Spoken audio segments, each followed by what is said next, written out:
Two, one, we're live. Welcome to the 16th episode of GuardianCast, guys. Woo! It's been a pretty eventful week. There's a lot to talk about this Yep. week. I just Mhm. wanted to start out, since we didn't get a chance to talk to you last week, EXO, by saying EXO's raid team finished 21st in the world, 19th on PC. How was that? Mm, Hey. 26th in the world.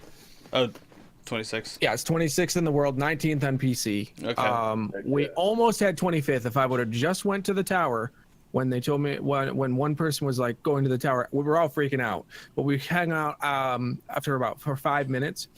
We would have definitely had 25th there, but I'm happy with 26th, especially 19th on PC. It's crazy. It was very very challenging. Yeah.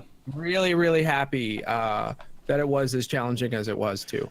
Now, do you think it was just challenging from like being gear checked, or mechanic wise? Was that the issue? No, because we had spent 19 hours the night before with a bunch of 370s and only one 360. In the end, we had very close to 370s because I was like, let's just do it with 370s and see if we can do it. We had a sliver of health the night before our last run, so I was like, I know we can do it, but it was like, if we're 380s, it'll be obviously a little easier, but it's still very. The thing is the fight is designed in such a way where the everything comes at you so fast that you don't have time to react, and you really don't have time to make mistakes either. So if you make a mistake, you only have one mistake that you can make in the entire phase, and then you're done. It doesn't give you the time to say we made a mistake there or we made a mistake there. You have to pretty much have a near perfect run the entire time to get it. And it's easy to do. It's easy to set it up that way, but everyone has to know what's going on. Everyone has to be aware of the situation, and everyone has to be able to have the power level to be able to demolish the ads the way they need to, which is where the 370 check comes in. So was there any bugs or hiccups, or did you find the experience pretty pleasant from a design perspective? Especially that last once we understood the actual mechanic, we were like, oh well, that makes sense, we can do this. And there was things that we didn't realize right off in the beginning because we didn't understand the mechanics. But yeah, so I would say, like, as far as bugs are concerned, if there are any bugs, I wouldn't say that we really noticed them or really felt that the game was doing it on purpose or unfairly. We didn't feel that there was an unfair advantage that the game had, i.e. bugs. Yeah, if there were bugs, I didn't notice them. And the design, you found it fun and everything like that? There wasn't like anything you would change really about the raid? It's extremely it's extremely engaging. It's extremely fun. You just the only thing that I'm worried about is being able to take like a carry in there, because you cannot bring a person in there to carry, because it just happens way too fast. And if you don't know what's going on, it's like, geez, I feel bad for that one person who doesn't know what's going on. Yeah. Because they're gonna die. Gotcha. Several times.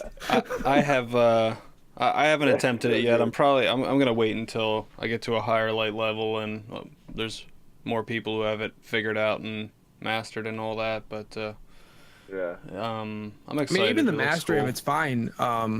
Like, you could go into it completely blind and figure it out within a couple of minutes, as long as you understand the base mechanic about the greed and the ball and how to get the ball to be greed, and how to, like, what happens when it's not greed, and what happens with if you don't have the ball and you get the buff. Because there's a buff that gives you like this thing that like kills you in 15 seconds if you don't have the ball, and as soon as you have the ball, you're fine. But then you start gaining then it buffs the ball, which it buffs the ball with the greed buff, which after 11 seconds of that you die. So What? So you have to Sounds pretty pass simple. it off. It's gonna be hard to carry people. Hey, just a heads up for our audio listeners, Huffy is participating from a distance today, so we're using a phone. sorry. It's all good. Just figured I would put the disclaimer out there for everyone. Yeah, everything up until the boss is all power level 370. As soon as you get to the boss, it's power level 380. Right. That's what it is. When you die, it says we recommend power level 380. So it's a 370 up to the boss is 380. And still, even for the people who have completed it multiple times, still have trouble doing it because of the speed of the mechanics and how quickly they happen. Right. So, but if everyone's on the same page and everybody knows what's going on, you can be 370 and totally do it. It's totally doable. Interesting. Yeah. And I heard in the raid though, it only drops stuff up to 375 or something like that. Or does it go up to 380? No, I got a 380 just off of like regular drops. There's actually five total chests in the raid, which is the Eater of Worlds only had 4. So there is an extra chest in there, an extra gear chest actually. Gotcha. So there's 3 gear chests, 1 secret chest. Or there's 2 secret chests, one of which is a gear chest, and then there's the Castellum chest, which only gives you an engram. So but that is the one that sometimes doesn't give you an engram. That is the only bug that I've noticed, I guess. There, like I didn't get on my hunter this week. I didn't get an engram for completing the Castellum portion of it. So I want to talk about escalation protocol for a second. Huffy and me tried it this week, and we got 9 people together, and I think the way this works is just a little bit daunting. Like honestly, I'm okay with it being hard, but like trying to matchmake 9 people into an area is like the biggest pain in the ass ever. And talking about escalation protocol, yeah, it really is a huge pain in the ass. You need 3 people basically from the same region to try and randomly matchmake each other in a particular zone, and then you have to have people join off you and hope that there's no random people in there taking up slots in the zone. Mm-hmm. It's just I don't know. And we finally got 9 people, and of course like a couple people were under leveled, so it was still too hard to do. So I don't know. I'm thinking the difficulty is designed for 385s. Yeah. And I think it's designed for 6 people. But the problem is they need to let us matchmake 6 people. Right. And let the 3 other people that are in the area, because the reason why the number 9 comes up is because only in one area Bungie only allows 9 people to be. So if you're in that gulch, only 9 people can be in that gulch. So you have to matchmake yourself to kind of fill the lobby. Now, because there's only so underleveled, right? You need as many people as possible. Yeah. So I think if we get it up to 6, I think 6 would be a good number for it, because it would still be difficult, but it would be challenging and rewarding. And then 3 people would be able to jump in as blueberries to kind of help out as well. Hey, so apparently we have some breaking news because we have computers. Oh yeah? Yeah, apparently not only is 6v6 coming back next week for Iron Banner, we knew that, but Bannerfall is coming back. That'd be great. There's a picture on Bungie's Twitter right now of Bannerfall. Hell yeah. Yeah. So. What? Yep. Raise your banners. And there's a picture. I thought they said faction rallies was next week. No, that's the 29th, the end of the month. We'll get to that. Oh, okay. They need to not keep 2 weeks scaling. Well, if Bannerfall is coming back, it will not work smaller. Well, yeah, I mean, if they're literally bringing it back for a 6v6 event, why would they scale it down?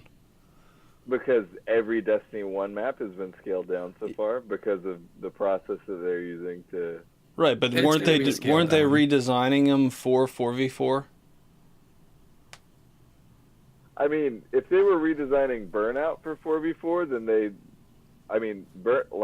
that map was like a This is the map you're talking about, right? You know? Did this come in year 2, year 3? It came with the Taken King. Okay. Year 2.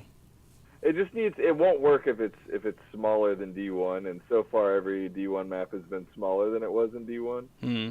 So I'm, just hoping that they don't continue with that precedent.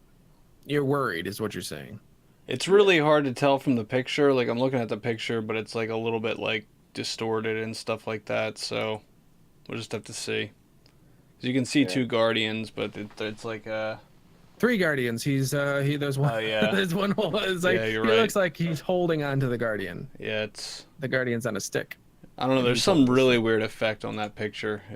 I don't like it. Yeah, it's like a fisheye. Yeah. Interesting. And like the tree is like knocked down. Did you guys notice that? The tree is not there. Yeah. It's like a stump. I can dig it. Yeah, well, anyway, I'm excited. New map for free, guys. Yep. For free. But anyway, Hey, essentially, if you paid $60, you get this experience. actually, if you paid $12 on Humble Bundle, you get this experience. Yeah. But if you bought the original game, you get this experience, so you don't have to have the expansions for this. Yep. For the new map. And that new armor, the new ornaments look sick. Oh yeah. So the Iron Banner stuff, we can just jump straight to Iron Banner and talk about that for a second. So it is coming back. There's a bunch of new weapons. Looks like we have 6 new weapons here. They look pretty cool. I am not super stoked about this sniper because I'm looking at that scope on it going, that's probably like a medium or long range scope. You can keep it. But everything else looks pretty cool. It's not reskins, kind of the rocket launcher, I guess. These other ones look kind of unique, right? Yeah. So, pretty cool. This hand cannon, unfortunately, looks like a 180 to me. What do you think? Yeah, I mean... It looks like Suros, right? Where are you guys looking at that? On the TWAB. It's in the TWAB, if we're talking about Iron Banner. No, I mean, there are like 4 140s that also have that model, so I'm hopeful. Okay. If it's 140 or 150... The annual skate uses that model. The minuet uses that model. The Allegro 42 uses that model. Bungie, please make this a good energy hand cannon. We have enough kinetic ones. It is an energy hand cannon. How can you tell that? Because they don't use that model for primary hand cannons. In the same way that they don't use the Better Devil models for energy hand cannons, they don't use this model for kinetic. It saith in the lore, thou shalt not use this model for kinetic hand cannons, guys. Yeah, it's a primary SMG, secondary scout, secondary sidearm.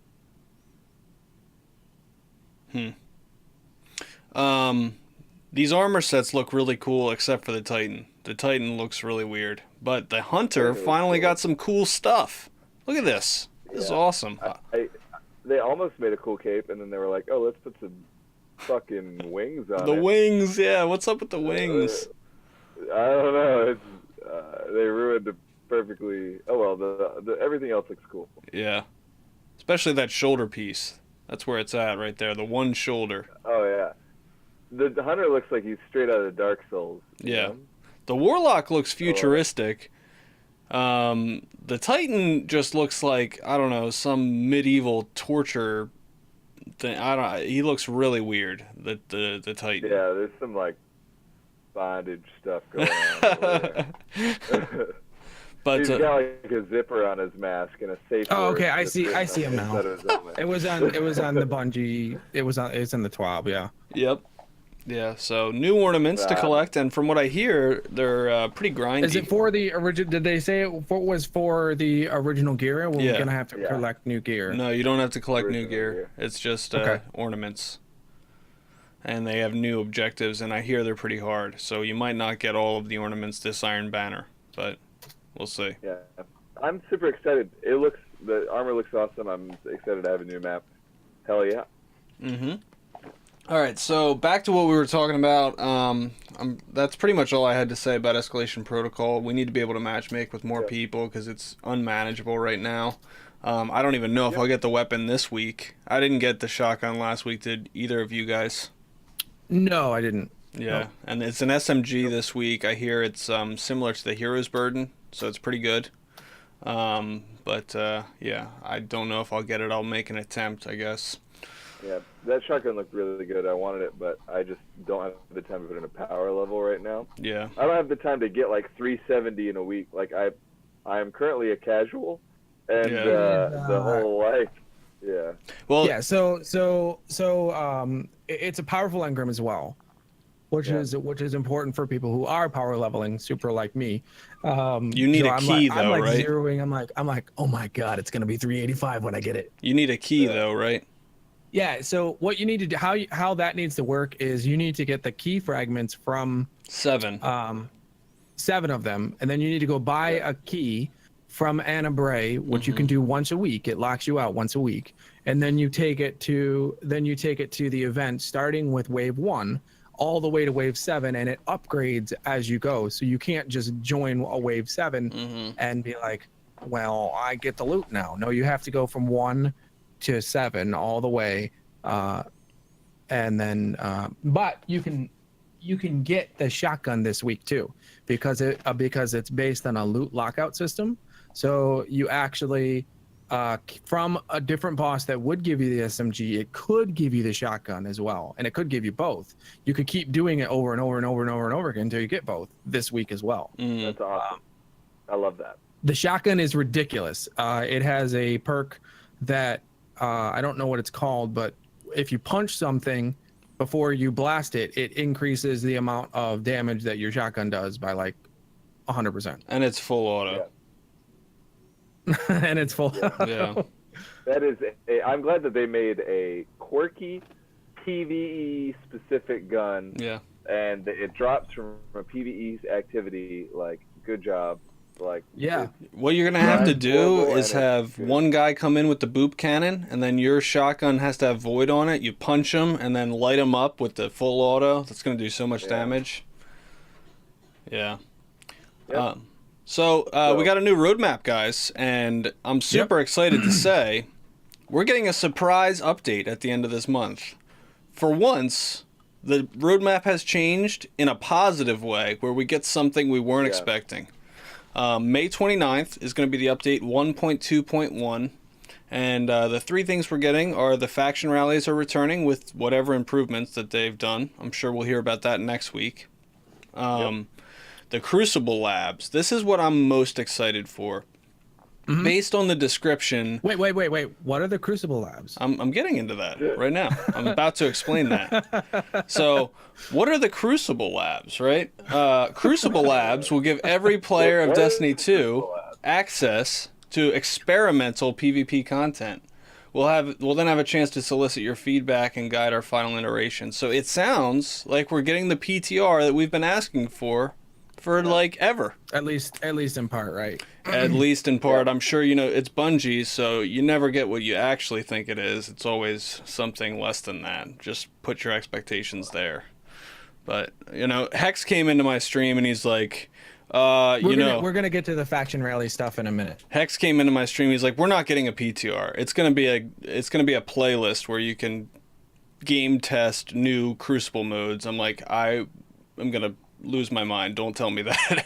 It better be sandbox stuff. Even if it is that way, like, I think that'll be just part of the feature set of the new Crucible, because one of the most important things they said they talked about at the summit was to make sure that we have either a way for us to completely change the game type and map.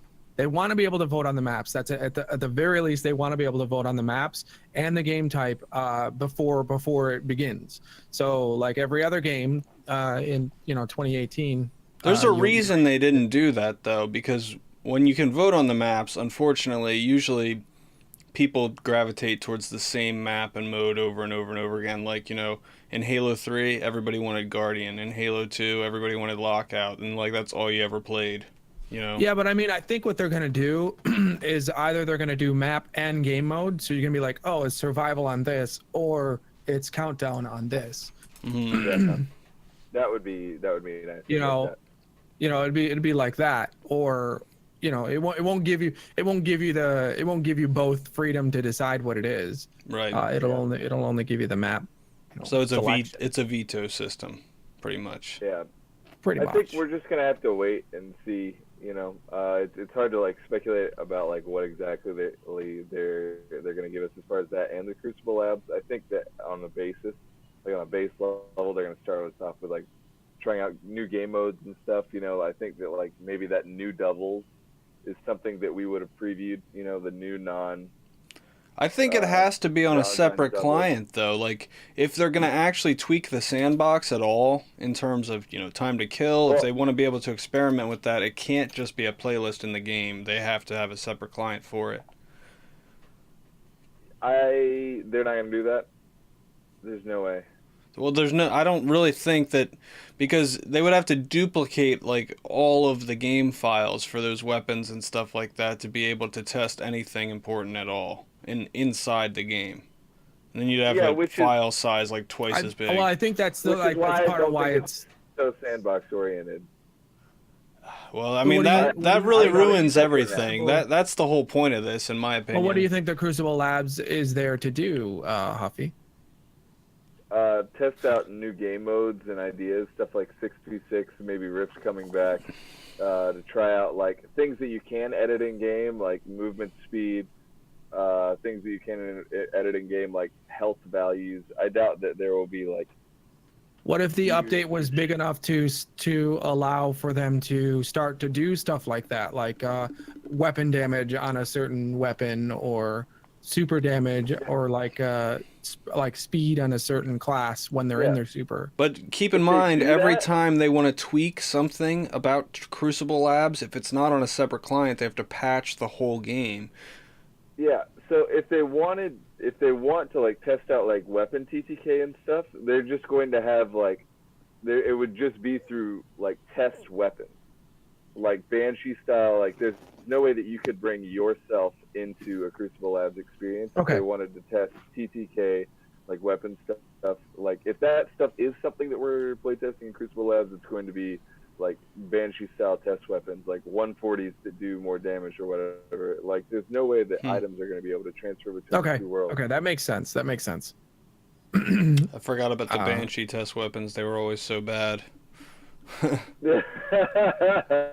It was like a challenge to use them. Like, go get a kill. They might put in a new weapon or a new weapon archetype, but it would only be for the Crucible Labs, and they might have it at its base, and then at its final iteration will be like, it's too weak, it's too powerful, and then they figure it out using their system that they've always used, or game modes and game types, which is the smart thing to do, I think, with Crucible Labs.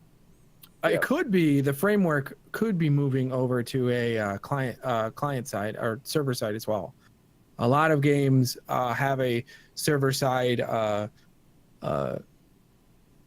framework so that they can change it without updating the game too. I just think that like we're all assuming the worst, and it's probably realistic that like we won't get a separate client. And I think this goes back to the same thing, the same reoccurring theme of like outsmarting the problem. Like, I know Bungie's not incapable of doing a legitimate PTR. Why try and do like this half version if this is what we're gonna get? Like, I don't know. I think that's a weird way to look at it. The main reason why I think they're after this, if you're talking about like why they're not doing a separate client, I think the main reason is they want as much feedback as they can get.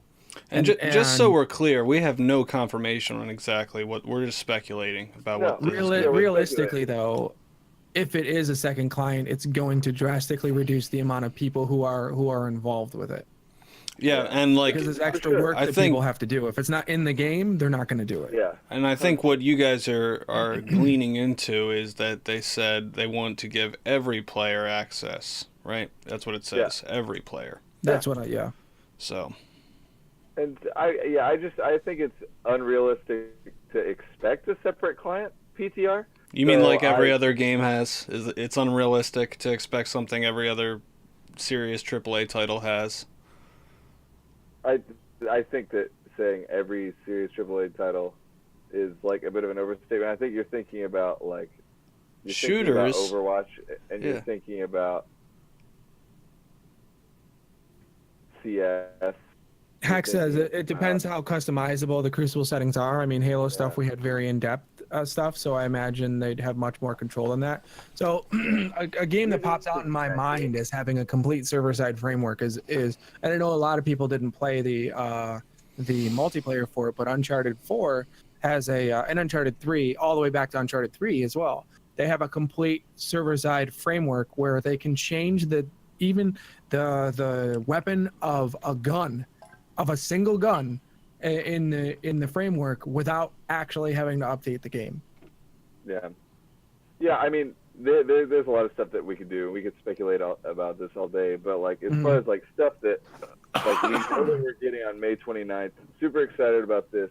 But like the exotic armor sandbox changes are happening way sooner than we thought they were. And at least some of them, right? Because it looks like it's split in two, so we're gonna get half and half or something like that. Same with the exotic weapons, you know. And so for us getting like half the exotic weapons has been a huge. Yeah. Well, no, we got all the exotic weapons. We didn't get all the catalysts. That's something interesting about the faction rally as well. So not the same thing because they. Oh yeah. The faction rally improvements are happening May 29th, and with that is more faction rally improvements. But we can talk about what's actually happening in the faction rally 2 weeks from now. Is that we get the Sunshot, the Sunshot catalyst, the Sweet Business catalyst, and the Graviton Lance catalyst. Oh, I actually didn't know that. When did they say that and where? It's one per faction. It's on DIM, and if you look at DIM, the catalyst actually is already in the game, and it says, well, because I'm using a computer here, guys. The catalyst for Sweet Business says, found by pledging to the Defenders of Earth, which is New Monarchy. Nice. Sunshot says found by pledging to the followers of war, and Graviton Lance says found by pledging to the Seekers of Exodus, which is all three of the people. All three? So Dead Orbit's going to be the Graviton Lance, Future War Cult is going to be Sunshot, and Sweet Business is going to be New Monarchy. Oh, that's not good. I have to pledge to Dead Orbit? Damn. Did you do those black shaders? Get your emo hunter. Yeah, I gotta get that zipper cape going, guys. Work at Hot Topic. Yeah. I tell you, the Future War Cult though, the Sunshot catalyst. So did they just do this to give Dead Orbit another pity win, or what is this? No, I think it's honestly to make it so that because people want maybe Future War Cult to win, because Future War Cult actually has a chance now. Sunshot is a ridiculously OP gun.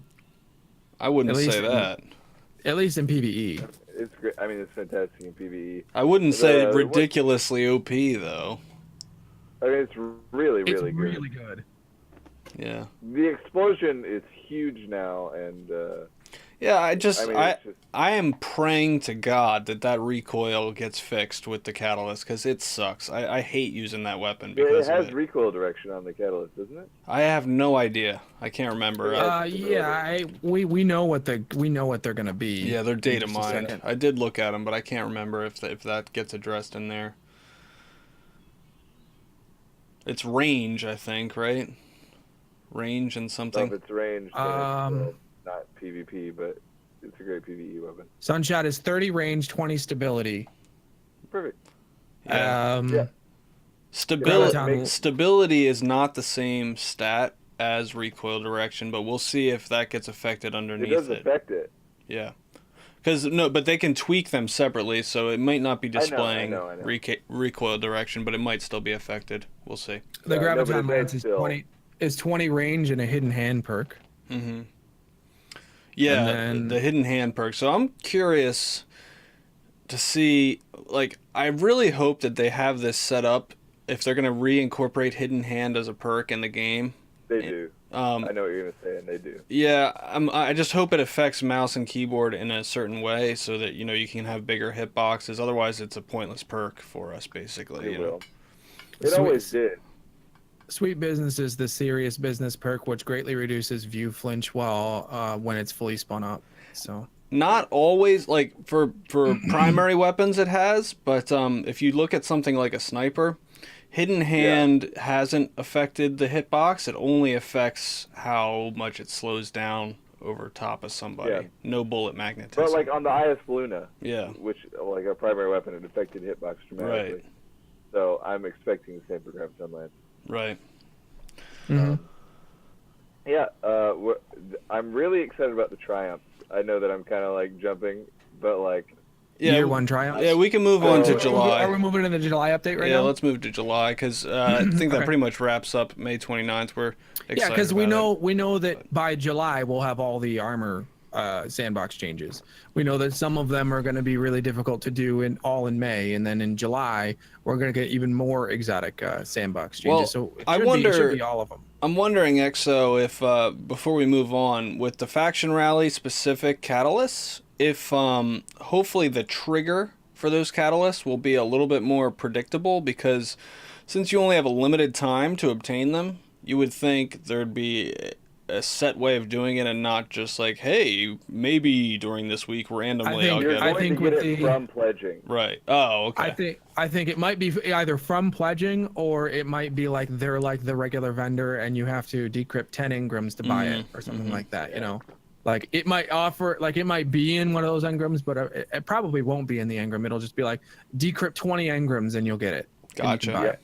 Gotcha. But that'll be like the progress. Like it'll give you the catalyst from pledging, and then like your progression on like completing the catalyst will be like a certain number of engrams or completing. Oh, that would be really smart actually to do that. Like to like 20 or 50 engrams or whatever it is to complete it 100%. Yeah. But you want to be able to have it complete though. Would you want to have it be able to complete only inside of the event? Depends on how they have it set up. See what they choose. Yeah. Usually with that stuff, it's like with all the little mini stuff that we have so far, it's with all of the ornaments, which makes the most sense to copy and paste that system. It says complete this while pledged to that faction, so that counts for the faction week and the week after, as long as you have that allegiance. So that's what I'm expecting is allegiance based. Right. Yeah. Wow. Well, I'm gonna have to pledge all three, and I'm gonna have to do a lot of work then next week. I'm gonna have to get all three. So the July update, we now know what the mystery event is. Kind of, we know the name of it anyway. It's called Solstice of Heroes. It's a seasonal event. Yep. So it's not SRL. We know that much now. Yeah. Be interesting. I don't know if that's coming back, man. It's gonna be a while. I don't really care, honestly. Like a lot of people thought it was going to be SRL.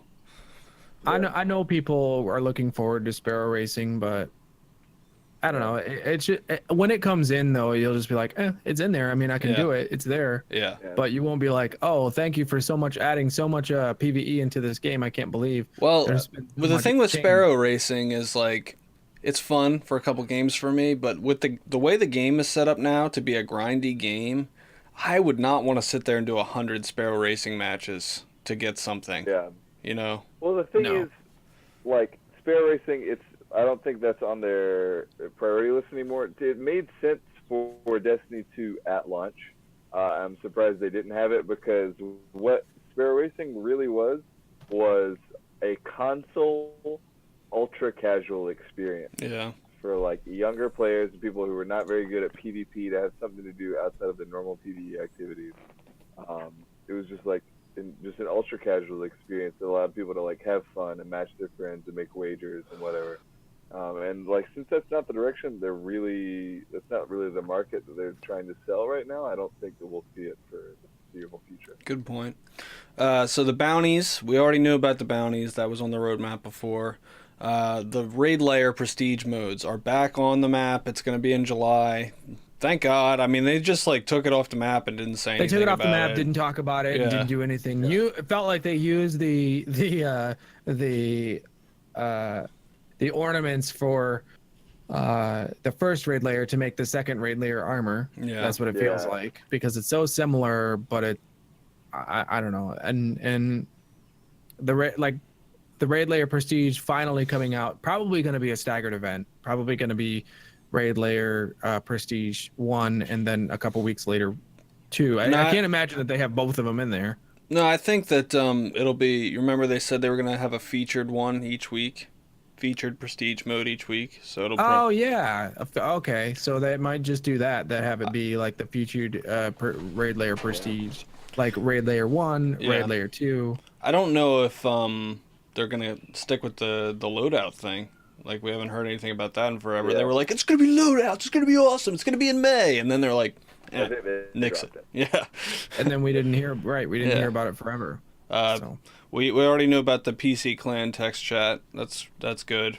Better be automatically opted in. There's no reason that needs to be an opt-in system. It just needs to like text chat in general needs to be manually opt out. That's what it needs to be. Yep. I mean, I think voice chat as well. Like, I think that when you load into a PvP game, like or even like a strike, like if you have not opted out, then you should be put in with the other people and be given the chance to communicate.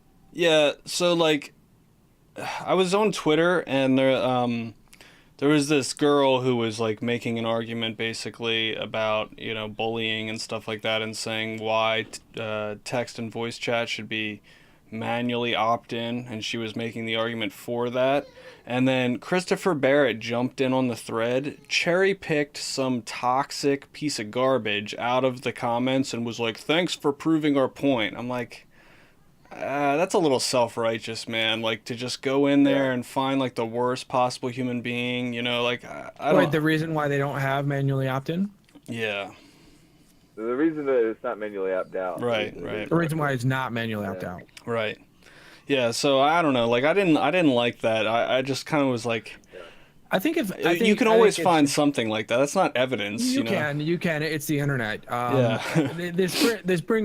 decision that they're making is kind of a silly one, and you know, we can highlight it by Nintendo. Nintendo doesn't do what they do because they're worried that the main community that they have, be it, you know, kids, are going to get online and, you know, get, you know, if they had the same thing as a PS4 or an Xbox One system, then there would be that same kind of target system, but this time for like the little kids. And so for their decision to not have an actual online system other than friends, you know, I think it's friend code, right? That's the reason why they do it. And I think it's misguided, and I think, you know, that very similar to Chris Barrett, like they make their decisions based on those 1 or 2 outliers that don't actually represent the community. They do, and I remember when the PC version of Destiny 2 was launching, there was an IGN employee that went to one of the launch events for it at Bungie and said, you know, like, he got to preview the game and was like, where's the text chat, and like, you know, how come the social features aren't implemented? And they laughed. They thought he was joking. He's like, I'm not kidding. This needs to be in the game. It's kind of mandatory, you know, in a social game like this. And they were like, oh, I didn't think people would want this kind of feature in 2018. You're like, you want to talk to people, you know? Wait a minute, in a social game, you want to... Right. Yeah. Yeah, I mean, I understand. I mean, it's just a product of 2018, you know? Yeah. That's our... it's a product of this misguided, like, shield everyone from everything. Yep. So talk about the triumphs. I'm excited for them too. What do you guys think it'll be? Pretty much just like we had in Destiny 1. Well, what are you excited about the triumphs for? Because it was incredible. Yeah. Because it was grindable. It was direct. It was not time gated, and it was rewarding. Yeah. It's a limited time event. Wait, so it's not time gated, but it's a limited time event. Not time gated, like you can't. It's not saying you can only do this objective this week and this objective next week and this objective next week. Yeah, it's not. Yeah, It's not like the Lance thing, exotic, where you have to like. What wait, if you've already done months. does it keep track of the progress of like, because year one triumphs, what are they? Usually it's a series of stuff. Some of the stuff you'll already have done, and some of the stuff they'll give you a certain amount of time to complete it. But we don't know what it will be this year. But in the past, it's been complete these raids, complete Nightfall, and basically all of the activities in the game. You want to like go flawless once or go flawless 20 times. They have like. They're not going to make go flawless 20 times. They never have been that serious, but. Yeah. Well, I mean, they had like one that tracked like multiples in like Triumph. Dude, like, people in at the end of year 3. How serious are we talking here? Am I going to have to do a ton of work here to get these year one triumphs, or? It'll be a little bit. A lot of it you'll have done because you play a lot, but there'll be a little bit for you to do. And I mean, like, there'll be like complete every raid, or like gain flawless raider achievement, stuff like that. It's usually pretty casual though. Like the most complained about thing I ever saw was in year 3. They did the Age of Triumphs, and the trials page. You had to go flawless once. And then you needed like 3 Wrecking Ball medals, and I remember people were like, "How am I supposed to get Wrecking Ball medals? It's so hard!" Like, whoa, this page isn't for you. I'm sorry, like. Yeah. But so that's the triumphs. We already talked about the armor sandbox changes. There's nothing changed on the September part. There's more to be revealed later. We can just kind of move on from the roadmap. But so I'm excited about the update, especially at the end of this month. That should be pretty cool. Basically, it tracks and logs what you've done, as well as giving some specific things to do during the time period that it's active. Mm-hmm. Okay. Yep. I wasn't. I didn't play during the year 1, like the month before year 1. I only came in at year 2. Mm-hmm. So I wasn't playing during the year 1 triumphs with the Destiny 1. Yeah. So it's like your rewards are like, it's usually like shaders. There's usually shaders, emblems, and like aesthetic armors that you can grind for, like stuff that is like aesthetic show off. Like, I've done this thing, and I was there. You won't be able to get it when it's done. Yeah. Speaking of shaders, where is the shader system rework? I don't know. I've been wondering the same thing. Yeah. I've been. Is it on there at all? It says more yet to be revealed in September. Okay.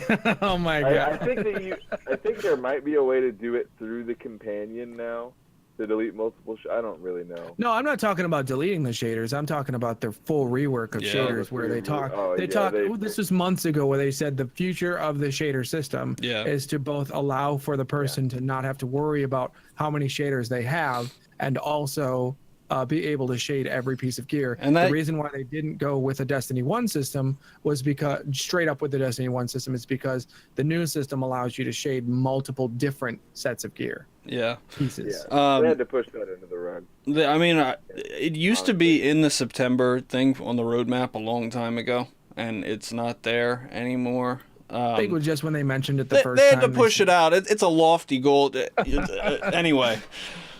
We'll see when we get that, but I'm sure it'll be in September though. So they're talking about the new leveling system this week and how you guys are enjoying it. A lot of people have a lot of complaints. I have to say, I think it's a lot better than it was. A lot better. Yeah. And so for all the complaints I've heard, it's way better. There's some small things that people find a little bit unintuitive. The biggest complaint from the community has been heroic strikes are level 350 and pretty challenging, and they only provide gear at the soft cap of 340. So they're fixing that. Yeah. So they're fixing that, and they want feedback on the leveling system in general. They want to know about like milestones, and they want to know about what you think proportional rewards should look like, because another complaint, and I watched Dado's video on this, and it makes a lot of sense from just a logical perspective, is like, why are you getting the same gear for completing a flashpoint milestone as completing, Right. a raid or something like that. They're not really. They don't require equal effort or equal challenge or I anything think like that. the heart of the issue will be for Destiny to figure out how they're going to incentivize you to do those things Yeah.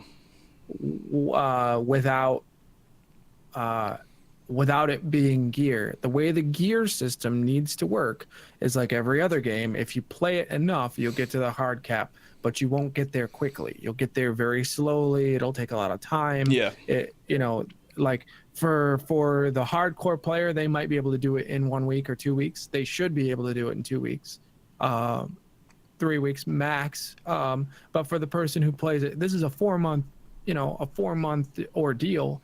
You're not going to expect that the average player plays that much. Right. You want to get them at hard cap at some point, but maybe it does need to be. Maybe they don't need to be hard capped. They just need to be high enough to participate in any of the activities before new content comes out. Maybe that's the goal for the casual player, and maybe the hard cap can be extended out to be like a month. Right. But in typical other games, like you play long enough and like where you need to go for your next reward.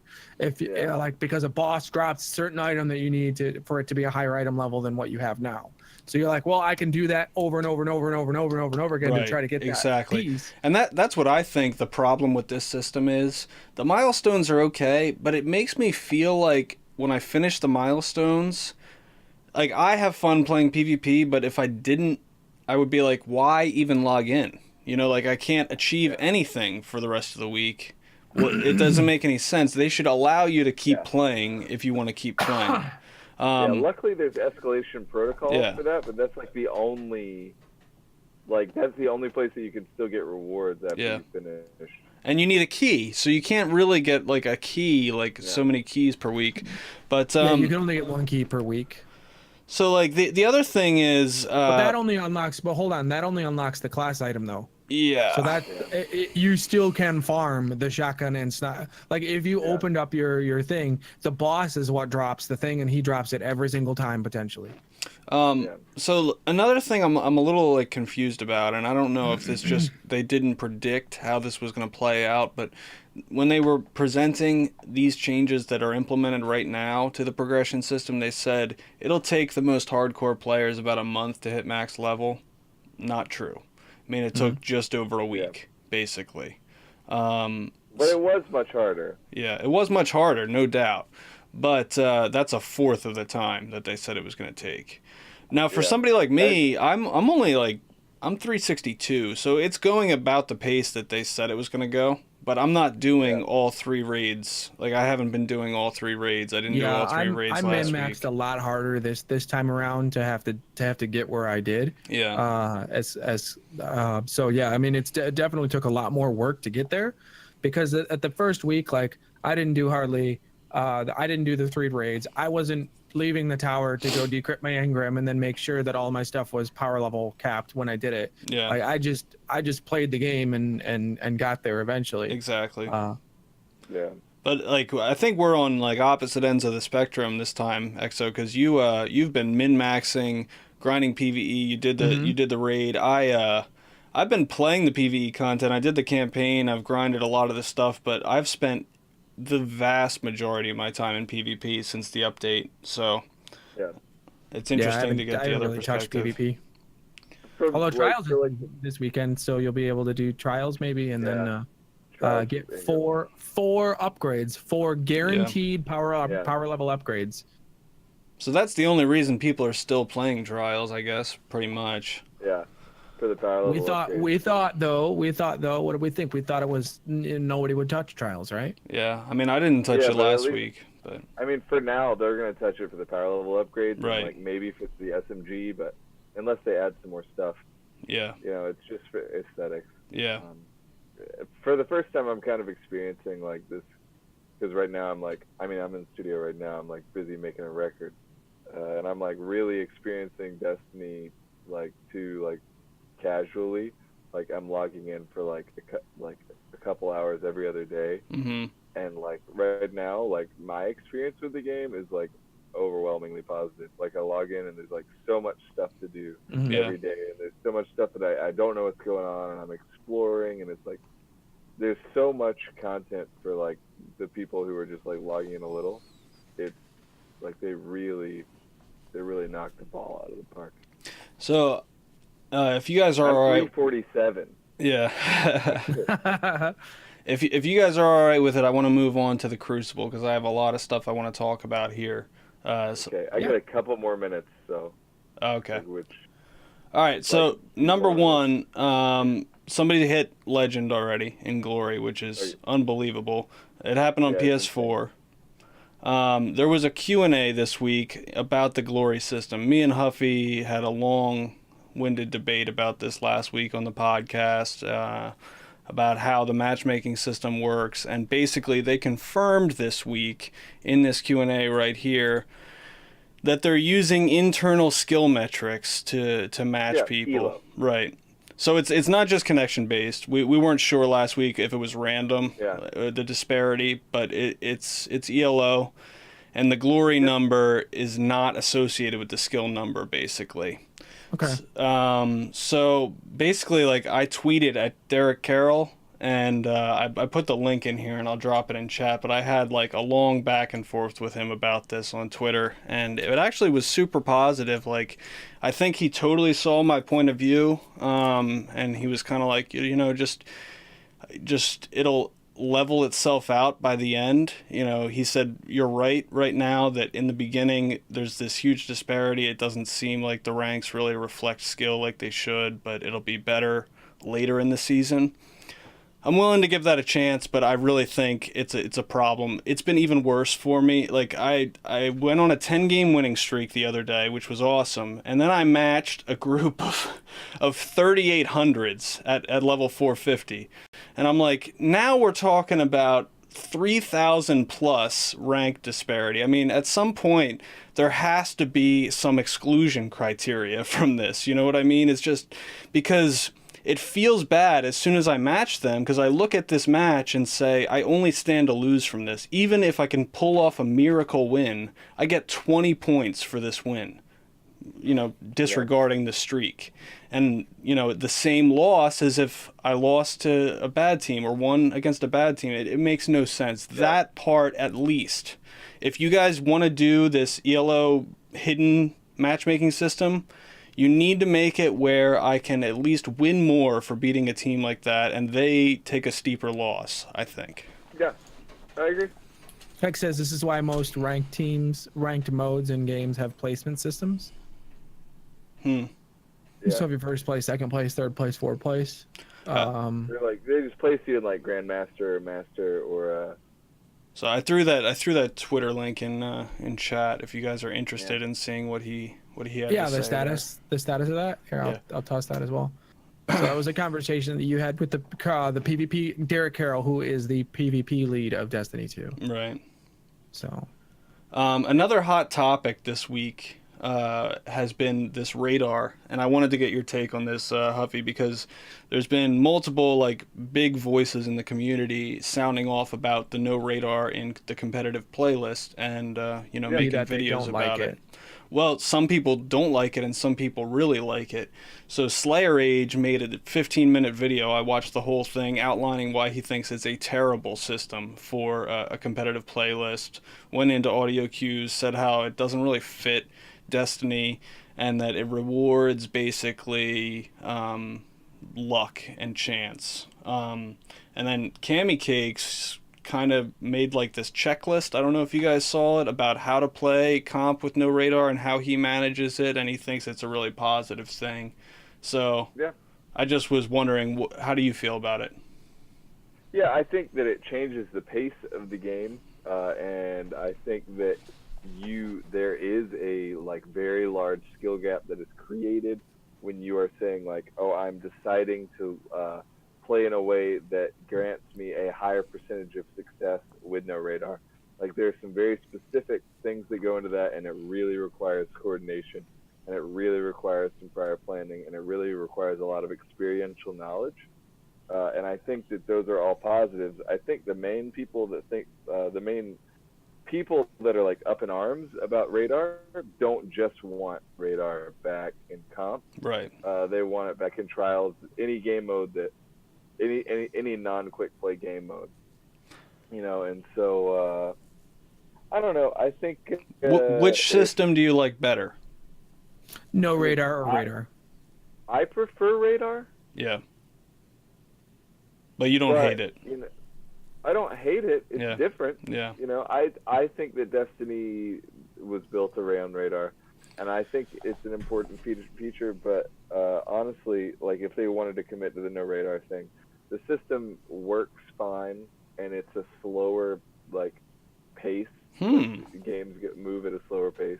I actually feel at a high level. Okay, I was gonna say I actually feel on that point, it feels actually faster to me because I'm so paranoid that I have to be spinning the entire time.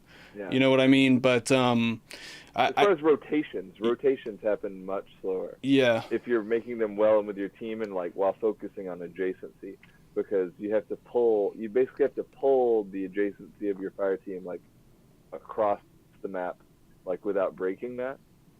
And so it just requires a little more coordination and time. So I agree with you. I think that radar does feel more Destiny-esque. It feels like it fits more to me. But that being said, before they did this update where they took the radar out, I think Trials was an absolute cluster, and I hated it. So it does feel a little bit better. If they lower the TTK though, and adjust some things, I think they should probably bring it back and see where things fall. You know what I mean? Lower the time to kill. They need to do it like now because of the exotics. You think they could do it now? So much of the stuff though with the radar would be isn't it speed? Maybe have mobility affect sprint speed. Oh my god, yeah. Yeah, that would be great. Yeah. But it would seriously though. Yeah. If they made that change, they would be able to bring radar back no problem. So those are my thoughts. But I think that you're super sexy, and I love you. Well, in summary, though, it says point number 5. Oh, point number 5, Huffy is right about everything. Hey! Hey! Yeah. Hey, you guys are beautiful, and I will catch you very soon. All right, later. Yep. So just kind of wrapping up the Crucible stuff here, I just wanted to say, I've been playing mostly Valor. Valor's a lot of fun. If you play the doubles or the Rumble or the rotating playlist, it does contribute to your Valor score. Valor goes up to 2,000, and then you're able to reset it. I did reset it this week. You get a powerful reward when you reset your Valor, so that's pretty cool. Wow, how much PvP did you have to do that? A lot. I'm ranked 2. Is it 5 ranks? 5 ranks. Yeah, it goes up to 2,000 total to get through the 5 ranks, and then you reset. So I did that once. I'm probably gonna do it again. Hex says he thinks that no competitive mode in a first-person shooter should have an active radar. Radar is a hand-holding tool for people to assist bad teamwork and map knowledge. Maybe if it's a tactical shooter, if you're reliant on footsteps and audio cues and stuff like that. But I think that would feel bad in Destiny. A lot of people want to hear that, want to see that stuff, but I don't really want to be playing this game where I'm crouching in a corner waiting to hear footsteps and stuff like that. I want to be running around at a fast pace. In Call of Duty, and stuff like that. I'll say the Call of Duty games that I play, I do not play hardcore modes because it doesn't have radar. Yeah. Because what happens in a hardcore mode is that you have way too many people who camp and don't move because they're worried that there's someone right around the corner that's going to shoot them if they do. I don't know. I think if it were an option, if it were actually an option to where you have to quick play regular, quick play hardcore, they could split that mode up a little bit better. But I think they have to have the player base to do that. I don't think they can do with 4 people playing, the other mode. Right. You're not going to get matched up against people who want to play that game type. While we're wrapping up this Crucible stuff, guys, if you have questions, just throw them in chat. But yeah, so I've had a lot of fun with that. The doubles playlist has been pretty cool. I've noticed the skill-based matchmaking seriously ramp up in that, though. very quickly, matching some really good teams in that. But it's interesting play. It's a lot different than anything else in Destiny, and it's not Crimson doubles, so you don't get the ability spam. It's like just a normal doubles playlist, which is interesting. I like it a lot. So it's not like it's just like regular doubles. There's no like reward for standing close to your team. Right. It's regular doubles. The game types. I think it's the game type itself is the same as Crimson doubles. It's like it counts how many kills your team gets. Yeah, I think that's probably the in each round, and you need to get to 3. You need just the first doubles. The doubles mode. I'm sorry, I need to clear my throat. Yeah. But yeah. We talked Iron about Banner is next week. Yeah, we talked about Iron Banner. We talked about the weapons and the ornaments and stuff like that. Private matches. Have you used private matches at all? Because I don't have any. Yeah, a lot. I've actually done like 2 separate nights where for like 4 hours or so I did private matches with viewers, and it's really fun because you can, even though we don't have custom games, you can make kind of custom rules and say everybody has to use SMGs or everybody has to use this or that loadouts. Everyone, so there's a lot of fun possibilities there, and it's also an interesting change being able to talk to your opponents and laugh and joke around with people and stuff like that. It's really satisfying. I've had a blast with it, so I'm really glad that's in the game now. So Marion, he says, one powerful engram doesn't seem rewarding for such an activity. Crucible players don't have a way to level up by doing Crucible only. What do you guys think about that? You get the one called arms, and then you get trials. One engram is what you get. He's and saying trials. That, you should be able to level to max by doing. Maybe, yeah, like. I don't know. And why does it matter though? Because if you're only playing PvP, there's not a single PvP playlist that's light dependent. That's true. That's true as well. So I would say that half you're half right. I would definitely agree that you're half right that there needs to be a better progression system for PvP. I don't necessarily think that it's light level or power level. Power level. I don't necessarily think that it's power level though, specifically because you don't need to have any level in a Crucible to be a Crucible player. There's no mode currently, as we're aware of, that requires a certain other than Iron Banner, but that was in D1. Is that coming back? Do we know? It's not coming back. They haven't said anything about that. Okay. So if it does come back, it'll be like Slaughtered says. Iron Banner will have one, but if Iron Banner does have one, then it will. But as of yet, there's no need to have a power level at all. Yeah. Panic 270, I think, is what's required for trials. Yeah, which is pretty easy to get. Panic asks, how do you feel about the new exotic changes with regards to time to kill? Does it make you want a return to the Destiny 1 time to kill? This is an interesting question because I recently listened to a podcast with John Wisniewski and Josh Hamrick, where they answered a lot of questions about this. And one of the things I didn't think about is everyone loves these exotic changes and how they're feeling right now in PvP. And they're saying, now they need to tune the legendary weapons up to be at that time to kill, so, the whole game will feel a little bit better. But the question that they posed, they said, do you guys really want us to do that? Because these exotic weapons aren't going to feel special anymore if all of the legendary weapons are on the same time to kill as them. Which is an interesting point. I hadn't really considered that. I think that the exotic weapons will still feel unique, but we'll be back in a place where you don't really have to pick them. You could end up doing 3 legendary weapons again, and you'll be still just as competitive. I have a little bit of a different opinion on that. Okay. I think that they should have the legendary should do the same amount, like the same time to kill, but with the focus of the effects and being like the Graviton Lance. If there's something like that, where it's a great time to kill and it has a cool effect, where the other ones can just have a great time to kill. Yeah. There might not be, an SMG versus a Graviton Lance up close. The SMG should win, even if it's a legendary SMG. Does. It doesn't matter what SMG should be. It's really hard. It's hard to hip fire a Graviton Lance. Yeah. So I think that legendaries should be have the same time to kill, because what you see now is everyone has an exotic weapon. There is nobody who doesn't have like a full legendary loadout, and those people shouldn't be disadvantaged because they choose different guns.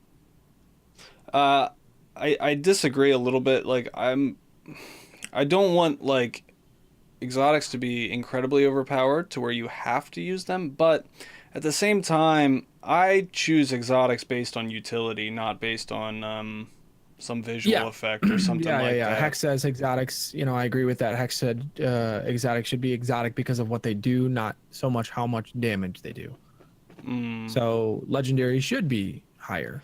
Well, it doesn't have to be tied to time to kill necessarily, but I think that in PvP even, there needs to be a specific use for them that makes it a better choice, not just as a cosmetic thing. Or, like, I don't think it should just be like, oh, this does a cool thing or a niche thing. I think it should be, well, I like using this for this reason, and it works better than any legendary for that reason, and that would be ideal in my opinion. I don't, because before I never used any exotics. There was no reason to use any exotics, and I think that was kind of lame and a missed opportunity. Why can you only wear one if it's not even, there's no reason to use it in the first place, Right, like the knucklehead radar, but they said that they said that they're tuning that, but like before there was a very useful niche for that person who wanted to have that utility all the time, regardless of whether or not he was aiming down the sights,